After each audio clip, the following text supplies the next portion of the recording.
So the Lakers, of course, beat the Houston Rockets last night. I believe the score was 104-98. And of course, we know LeBron James played like dog shit smeared on toast. But the good news for him is he wasn't the only one to play like shit yesterday. Basically, everybody on every single team had a horrible game. Shooting percentage was down, mostly due to the first quarter. Abysmal performance by both teams. I don't know what the hell was going on.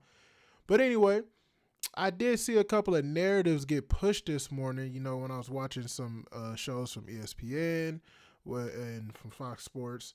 And I don't want to get copywritten, so I'm going to go ahead and chime in on a video that I seen Dreamers Pro do with a narrative that they're trying to push, and I want to expose it now before it gets out of hand.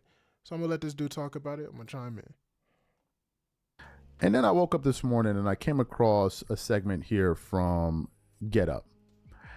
And they were there talking about what took place yesterday. And in typical ESPN fashion, they just went back to doing what they usually do, promoting false narratives.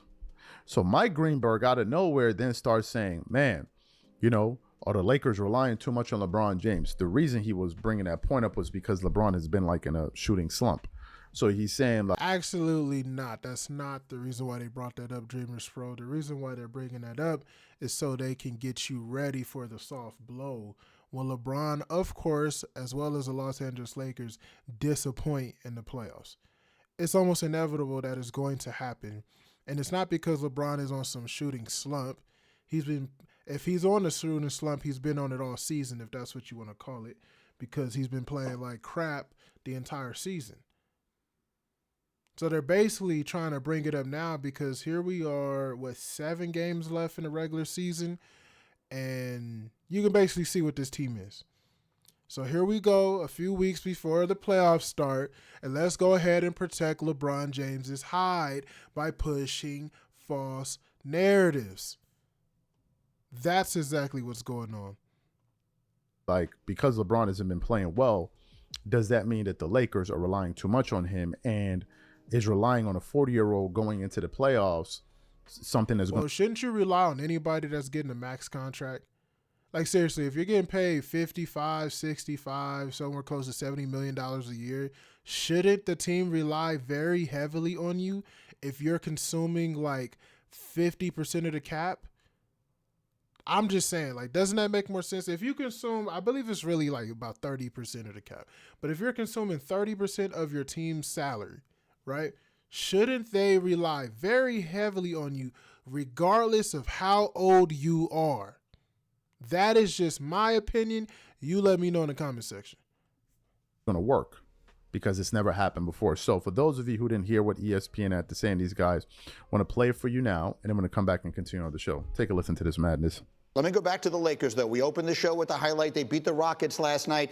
But this is very interesting. LeBron James is in, right now as we speak, a 7-game stretch in which he has not scored more than 25 points. That's the longest drought for him in a decade. LeBron has not been his team's leading scorer in any of those 7. That's because LeBron James hasn't been able to shoot about 25 to 30 shots a game. He's still been getting up to 20 to 21, but he hasn't really been getting up to the 27 and 28 shots that he also loves to shoot on a daily basis. If you really look at these last 7 games, he's actually been shooting like around 12 to, I don't even want to say 12. It's been about 13 to about 18 shots a game. This is so unlike LeBron James. And the funny thing is, even though he's shooting less shots like I've been telling you that he needs to do, his shooting percentage is still shit. In games. And it does bring up an interesting question. And Wendy, I'll start with you on this, but I want everyone in on this topic.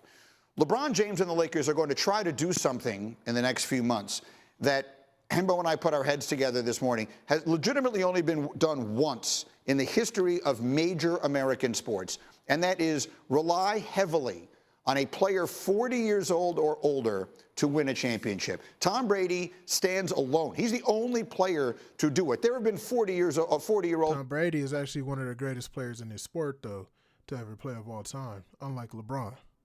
Who've been contributors. But to depend on a player of that age as much as this team is going to depend on LeBron in the playoffs, it's only happened once before, and it's never happened in the NBA. So, Windman, you start the conversation there on perspective. LeBron coming back from the groin injury. We're talking about the 7 straight games here, how they handle the rest of this regular season. What's your take? Yeah, I think the groin injury is what you're worried about because LeBron has had... No, it's not. And this is what I'm talking about right here. I want you guys to pay very close attention. This is just another narrative that's just being brought up in order to protect LeBron James either way. I'm so sick of it. Basically, if they wind up getting to the finals, let's say they get to the finals or even win it. Oh my gosh, I can't believe a 40-year-old did this. This has never been done before in the history of basketball. If they go out in the first or second round, then these dudes can sit here and say, see, we told you ahead of time. See, we told you ahead of time. There's no way the Lakers should rely on somebody that old. Even though he's consuming 30-something% of the cap. What's bro making, $60-something million a year? Come on, bro. That's your job. I don't care how old you are. You took the money. You took it, right? They offered it to you. You took it. Actually, they told you to write your own contract, right?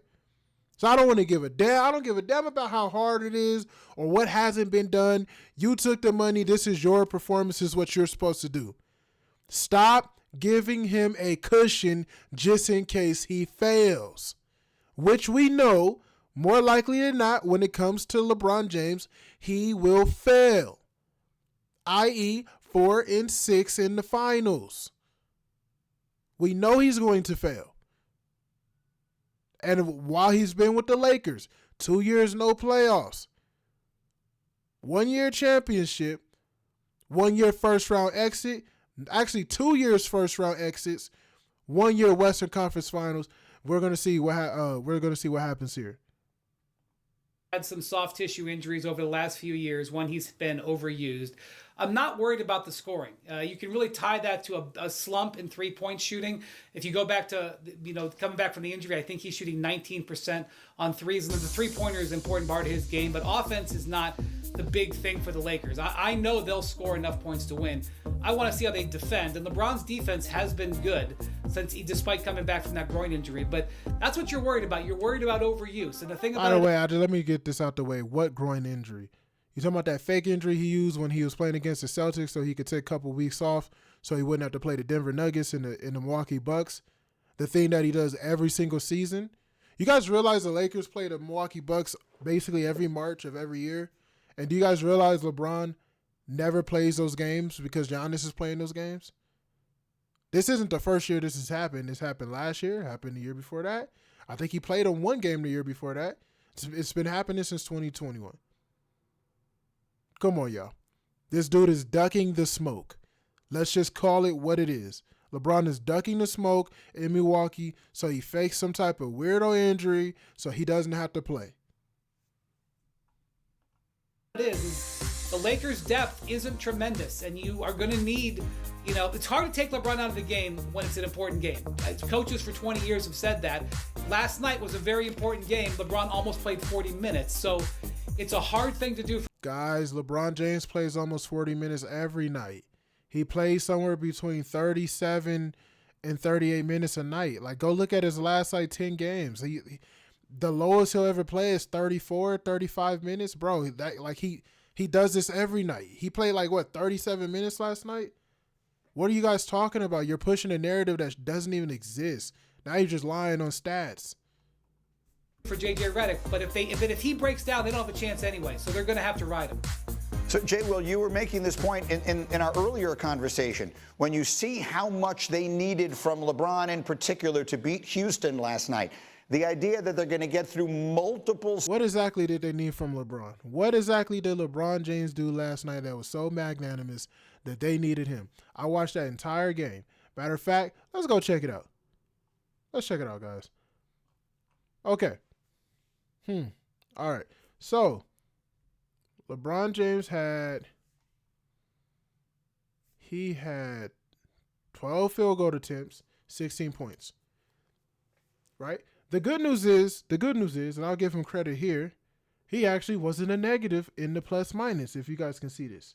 he actually was not a negative. He was a +9, right? But unfortunately, he shot 41% from the field. Again, like I said, everybody from every single team shot like shit last night. But he was 5 for 12. That means, honestly, that's exactly where LeBron needs to be as far as field goal attempts, in my opinion. But what exactly did he do that was so great that stopped the Houston Rockets? Are you talking about that block he had on Şengün? But what about the turnover he had that basically led to that block? What about that possession that he should have scored on? This one right here.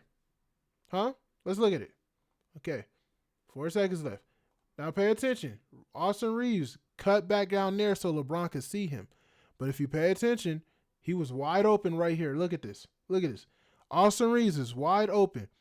He could have went this way, passed it to Reeves. Reeves could have shot the shot. Who knows what would have happened? He's basically getting double teamed. Dylan Brooks is not paying attention to his man at all. You see that? What does LeBron do? He tries to go for a foul against a center who's playing elite defense on him, by the way. Look, he threw his head into the center. I'm playing this bit by bit so you guys can see it. He threw his head. He tried to initiate contact, which, by the way, I saw Luka do this BS earlier in the game, and it pisses me off. It pisses me off, guys, when I see Austin Reeves, and shout out to Austin Reeves. Austin Reeves foul baits so much, and it's so irritating to watch, and so does Luka Doncic. They're still pretty great players, but I am tired of the foul baiting. LeBron just foul baits because he has no other option. Like, these two can score other ways. Like, if you really watch Reeves, he can get a bucket. Luka, of course, can get a bucket. LeBron, foul baiting is basically on his way. And traveling and pushing people out the way and, going up against the point guard, who's, 6'2". That's the only way LeBron really gets his buckets at any point in time in any game. But look at this. He tried to foul bait. It didn't work. Then he did a flop. Look at that. Right? Keep in mind, Lakers only up 3, 24 seconds left, pivotal moment in the game. He does a flop. Leads straight to a Dylan Brooks turnover where Dylan Brooks got free throws at the end. You guys see that? I'll play it in full so you guys can see it. There you go. Weak flop, foul baited. Refs don't call it. He drives, he literally gets fouled by Reeves, and that's what happened. So I don't want to sit here and hear about that block that LeBron James had when he's the reason that they were in that position to begin with, where Şengün could have basically tied the game. 7-game series, asking that much of a 40-year-old player it's a tough one. Again, it's literally never happened in NBA history. What's your thought on it, Jay Will? Well, that's why I don't think the Lakers are going to come out of the West. And it's just not a LeBron thing. I think it's a team thing defensively due to the lack of personnel that typically they would need. I think they're still a piece away from getting over the hump. And it's the wear and tear and the cumulative effect of the war of attrition that you saw what they had to exert last night on the defensive end. And if that's happening against Don't you guys get sick of hearing these people talk about attrition? Like, bro, these guys literally play like 60 games a season, 60, 65, so they can get their damn, participation awards, right? They literally have cryogenic chambers, the best shoes to ever be created, the best treatment post-game, private flights, drinks, everything on the flights. And you want me to hear about attrition, fatigue? They should have more energy than any player of any other era. What about the Chuck Taylor era? There was no cryogenic chambers back then. All you got was ice. Make it work. Houston, they're going to need more of that against OKC, and they're going to need LeBron, Luka, and AR to compete at a high level offensively. I just don't see that happening. It's not saying it can't happen. I think that you no longer have to go to Harvard to manage other people's money. This is how prop firms work. Prop firms gather. Probability is not in their favor to come out of the West. So you heard what those guys had to say there. Okay, listen. The probability of them coming out the West was not going to happen either way. Whether they had Luka Doncic or Anthony Davis, it's just not going to happen. Unless Luka has some, nuclear night, he scores 50, in a clutch game here or there. The Lakers just don't have it because their best player is trash. Their so-called best player in LeBron. Defensively, he doesn't exist. Offensively, he's under the basket layup guy. Can we stop with these narratives? Can we stop pushing the propaganda?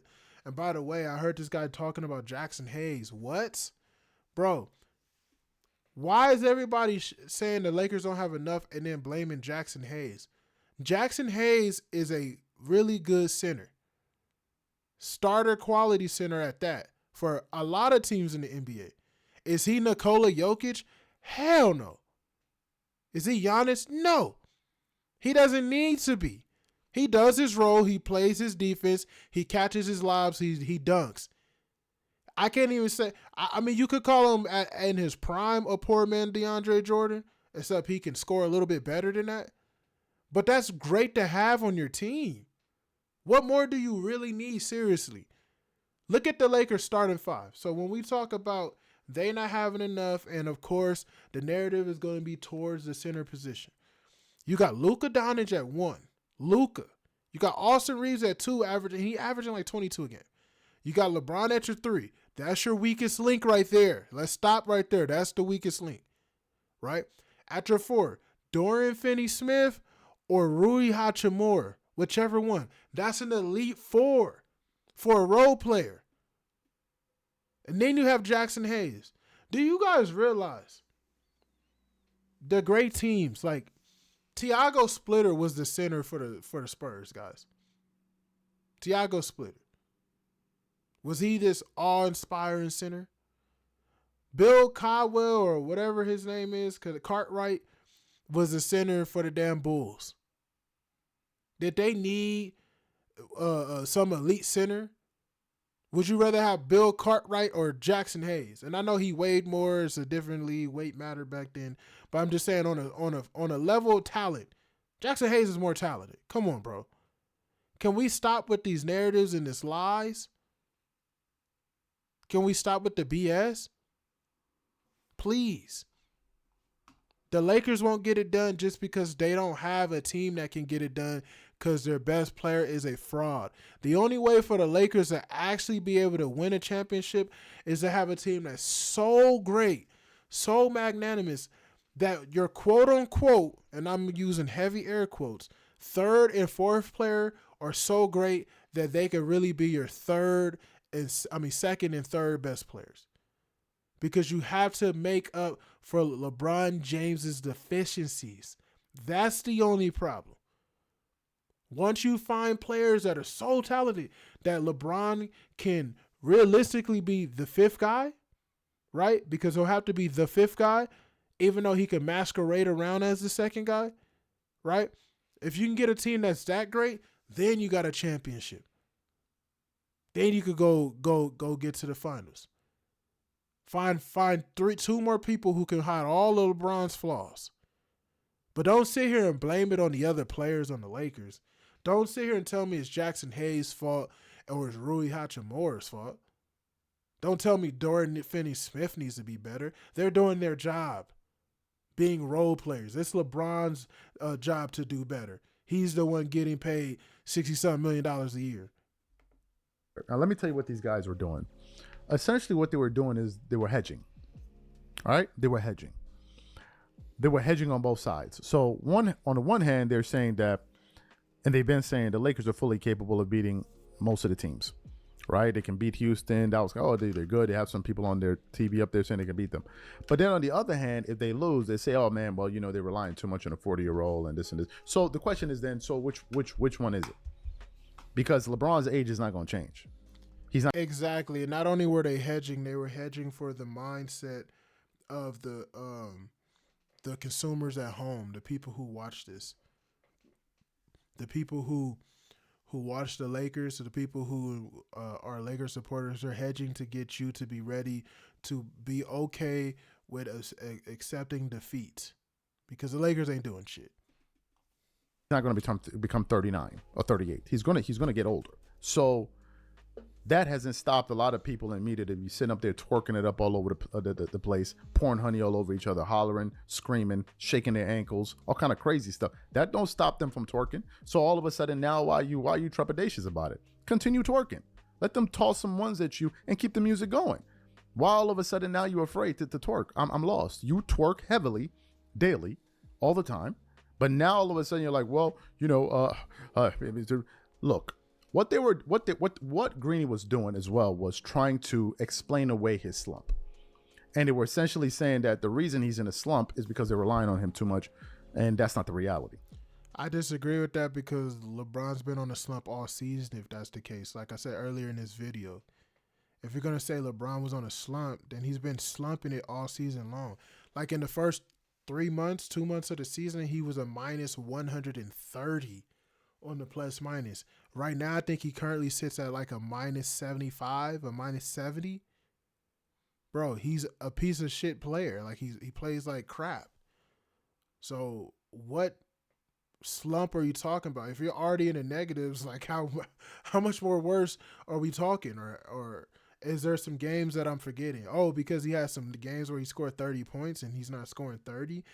But who cares if he's scoring 30? Like I tell you guys, and you guys get at me in the comment section.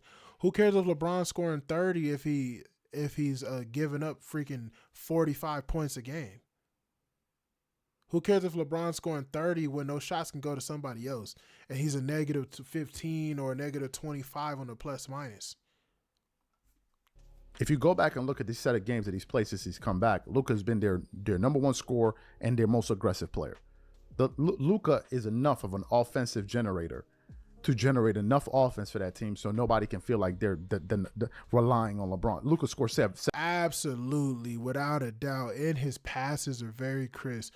Luka has some of the greatest passes you see. They don't seem forced. They don't seem like he's just doing it for the sake of padding stats. I don't want to say all of them, but a lot of his passes are like free flowing through the offense. Now, I don't necessarily like the archetype of, the Oscar Robertson 2.0 archetype, the player who has the ball in his hands all the time. But Luka's one of the best to do it, to do it from that, from that type of archetype. And on top of that, he actually makes a lot of his shots and a lot of his threes. He shoots at a higher efficiency and he can score from anywhere on the floor, unlike LeBron James, who is the same exact archetype, but can only do it off of layups, dunks, and wide open three-pointers. 70 in the game. Like, let's stop. Luka can carry an offense by himself. And not to mention the fact they do have Austin Reeves. So I believe last time I checked, they said Austin Reeves is averaging, I heard he's averaging 20 this year. I've never looked at his stats, to be honest with you. Let me see how much Austin Reeves is averaging. He's averaging 20 points a game this year. So Luka is playing with another guy that's averaging 20, plus another guy that's averaging 20 plus. What are we talking about here? Facts. Austin Reeves has really risen this year, and kudos to Reeves for figuring it out offensively. The only thing he needs to do is stop all that damn foul baiting, because that shit is annoying. I'm tired of watching him flop all over the floor. Please stop flopping like a fish. But again, that's not just Austin Reeves. That's basically everybody in the league. But Luka's perfectly capable of averaging 38 to 40 points in the series. He's perfectly capable of that. So them trying to say, oh, they're not relying on him. What's happening is that he's having a bad shooting slump from three. That's all. It's not that they're relying on him too much. He's just not shooting well. That's all. But this is what they're going to do. They've already kind of laid it out for you. Shout out to Dreamers Pro for catching that. If the Lakers win, they're going to say, man, this is LeBron's greatest feat ever. But if he loses, oh, man, he's 40 years old. So how do you win? You can't win. And ESPN is going to continue to do this. This is what they do. Twist narratives, promote false narratives. And then what happens is if you call it out, you're a hater. I'm lost, bro. Like, it's just unreal. These guys go out here, they do things that a lot of people see through. The minute you disagree with what they're doing, all of a sudden you're a hater. But if I produced a show that said, man, ESPN is right on the money and blah, blah, they would love it. Then you're not a hater. I'm lost. Is it just one message that needs to be out there? Is only one talking point that needs to be out there in the world? I mean, are we not allowed to have different views on the issue? People talk about, man, why you hate on LeBron so much? Have you seen the amount of people that love on LeBron on a daily basis? Have you seen? And that's the part that gets untalked about in here. You guys realize millions of people love LeBron. For all the people who criticize him for what he's doing, we probably don't even make up 5% of the entire NBA fan base and the entire LeBron James sphere. We probably wouldn't. It's such a small army of people. So, and even the people who agree, you who agrees in the comment section, like, it's such a small amount of people. Do you realize, like, Dreamers Pro did not make, I just want to shout this out because Dreamers Pro, I think, has like 230K subs. He didn't make his content and get all these subscribers by being a LeBron hater. He was a daily sports, reviewer and breakdown. He'd break down what the other shows are talking about and give his take. It's only been like the last year that he's realized what LeBron is on and has been calling out LeBron. But had he started his channel off like that, I don't think he would have over 200,000 subscribers. I think his channel would have been shut down. I don't think it would have been as monetized, and I don't think he would have gotten the views that he's gotten over the last couple of years. That's not to take anything away from him because, he makes pretty good content, but his content isn't solely based off LeBron or criticizing LeBron. It's only been like that as of recent because he's tired of the antics that LeBron James plays on a nightly basis. So I think a lot of people get it confused. Like, channels like this channel, like, at the end of the day, as good as the content is, if it's all just about LeBron, and that's just the truth about it, they're going to find ways to shut it down. They're going to find ways to basically demonetize you and keep your views away from, the greats out there and keep your views away from most of the people. They have a monopoly on the media and a monopoly on the marketing, whether it's social media or the mainstream media. People can always be bought. Views can be bought. Anything can be bought. It just is what it is. Seen the amount of people you want to add me to? Like, come on, like, y'all got enough people. Why are you coming over here asking me this? You got enough people. How many creators and analysts do you guys need to feel like, okay, we're fine? Y'all want everybody. Oh, man. For every one person who criticizes LeBron James, there's probably 50 YouTubers who talk about his good graces and talk about him in a highlight. It's really not, the numbers don't even really, you're an ant on a freaking molehill at the end of the day. Man, all Dreamers Pros hate on LeBron James, but I don't be seeing y'all in the comment section and all them other channels talk about all these guys who is love up on LeBron. Nah, y'all be loving it. Y'all be up there loving it. This is what y'all do. Y'all love it. Y'all be rubbing honey on each other's necks. Y'all be loving it. But then all of a sudden you come to somebody else's channel, oh man, he hating, and then cry about it. Like, man, get out my face with that nonsense, man. Y'all got the people that love. There were people out there when Kobe was playing that wasn't feeling son. Hello? You're going to have people that like you and people that don't. It is what it is. Part of the game. It's a part of the game. And, I mean, with that being said, you got to realize, like, people are always going to, like, no one's going to agree with you 100%. And it's okay. It is what it is. But like he was saying, vast majority of people are LeBron supporters. Like, let's stop the nonsense. Just because you have been taught, just like I said in the video before, like I was talking about JFK, calling somebody a hater is the new conspiracy theorist guy. That's the new word for he's a conspiracy theorist. He's into conspiracy theories. That's what calling somebody a hater is nowadays. That's why I pay no mind to that word. That word is overplayed, it's overhyped, and it's basically another way of calling somebody crazy. Or he's out of his mind. Yeah, don't listen to him. He's a hater. No, listen to him. He's crazy. But y'all will sit there and twerk it up, and sing his praises. And then anybody who criticizes, you guys have attitude. Why is that? Because you guys are idolaters. That's why. You guys are idol worshipers. That's the problem with you guys. You guys worship man. You don't worship the Most High. You worship men. And that's the biggest problem.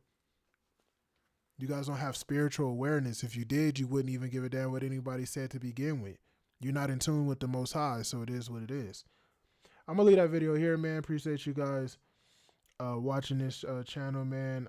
Lakers did have they pulled it out, I could say, last night, because both those teams played like shit, man. But they was the ones who was able to pull it out, and that should go to show you all this talk about not having a center. The Rockets had Steven Adams and Şengün out there, so stop throwing dirt on Jackson Hayes' name. He got the job done. Is he locking them all up 1-on-1? No, nobody's saying that. But bigs ain't really the biggest problem for the Lakers. The biggest problem is always going to be LeBron. Like, comment, subscribe, man. I'm up out of here.